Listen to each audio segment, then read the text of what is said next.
સુરતમાં એસએમસી સામે એજન્સીઓ હાવી થઈ ગઈ હોય તેવો ઘાટ સર્જાયો છે।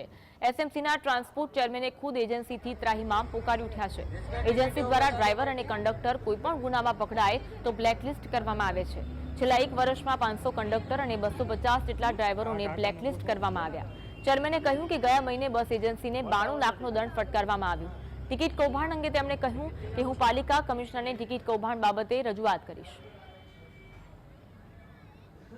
નવે ટેન્ડરમાં અમે નવા શરત પ્રમાણે જે એસઓપી નવો તૈયાર કરીને કે એક કંડક્ટર પકડાય તો એજન્સીને 50,000 ફાઇન, બીજી વાર પકડાય તો એને 3 લાખ રૂપિયા ફાઇન, ત્રીજી વાર પકડાય તો એને 5 લાખ રૂપિયાનો ફાઇન, એવી રીતે હવે એસઓપીમાં પણ સુધારો કરવાના છે।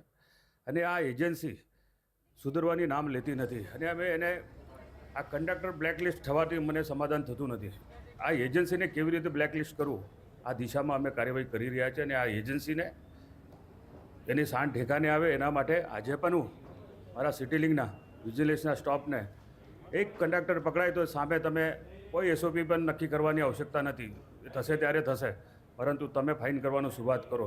આ જાશે કે આ એજન્સી પેમેન્ટ આપણી પાસે લે છે, આપણી પાસે એને એમડી જમા છે, એનામાંથી આપણે પૈસા